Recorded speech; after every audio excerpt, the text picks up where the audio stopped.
Exercise 8.1 question number 1 in triangle ABC right angle at B AB equals to 24 centimetre BC equals to 7 centimetre and determine. सबसे पहले question क्या है, इन triangle ABC। सबसे पहले एक triangle बना लेते हैं ABC, बोला राइट एंगल एट B, मतलब B में एक राइट एंगल दे दी 90 डिग्री। अब बोला है AB equals to 24 centimetre BC equals to 7 centimetre. अब देखिए जब भी तुम्हें राइट एंगल ट्रायंगल दिखे तो तुमको ये दिमाग में रहना चाहिए कि हमको सबसे पहले पाइथागोरस थ्योरम लगाना है। सबसे पहले सॉल्यूशन, गिवन क्या है, गिवन में हमेशा मार्क्स मिलता है आपके बोर्ड में, तो हमेशा गिवन लिखे, कुछ लिख नहीं आए तब भी गिवन लिखना जरूरी है। और BC कितना आपका है 7 सेंटीमीटर। अब यहाँ पे यूज करिए Pythagoras theorem, Pythagoras theorem.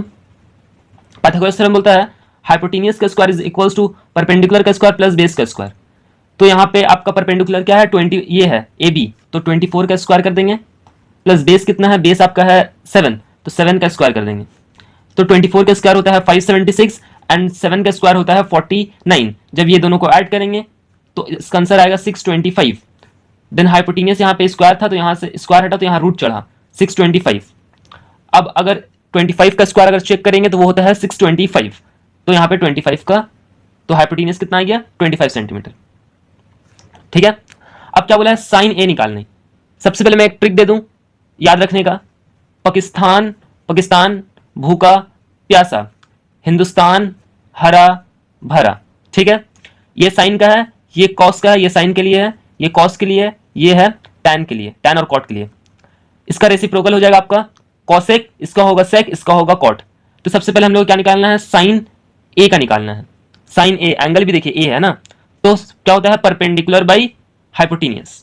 Sign का था परपेंडिकुलर बाई हाइपोटेन्यूस। अब परपेंडिकुलर क्या है यहाँ पे AB है, साइन ए का हिसाब से एंगल ए में है ना, जैसे मान लीजिए एक और यहाँ ये है कि एंगल ए ये वाला है, तो इसके सामने वाला इसका परपेंडिकुलर होगा और ये बेस होगा।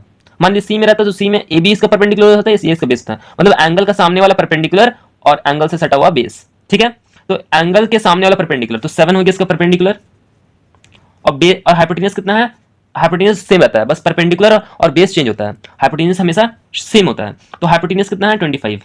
अब दूसरा किसका निकालना है, कॉस ए। कॉस का एक फॉर्मूला क्या है, बेस बाय हाइपोटेन्यूस। बेस कितना है, अब बेस किसके लिए, ए का हिसाब से, ए का हिसाब से आपको ये परपेंडिकुलर हो गया तो ये बेस हो गया, तो 24 इसका बेस हो गया, और हाइपोटेन्यूस कितना था 25। तो कॉस ए और कॉस निकल गया। दूसरा पार्ट है साइन C निकालना है, कॉस C निकालना है। यहाँ पे A निकालना था, अब यहाँ C निकालना है, तो यही तो ट्रिक है। साइन C, साइन का क्या होता है परपेंडिकुलर बाई हाइपोटेन्यूस, C के हिसाब से परपेंडिकुलर। C यहाँ पे एंगल आ गया, इसके सामने वाला परपेंडिकुलर होता है, तो C के सामने वाला परपेंडिकुलर मतलब AB इसका परपेंडिकुलर हो गया, और हाइपोटेन्यूस कितना है, हाइपोटेन्यूस सेम रहता है AC। तो क्या हो गया, AB कितना है, AB है 24, AC है 25। ठीक है, अब cos C निकालना है, cos C, cos का होता है बेस बाय हाइपोटेन्यूस। अब C का हिसाब से बेस क्या होगा आपका, ये होगा BC बेस होगा, हाइपोटेन्यूस आपका सेम रहेगा AC, बेस कितना है 7 और हाइपोटेन्यूस कितना है 25। ये आपका आंसर हो गया।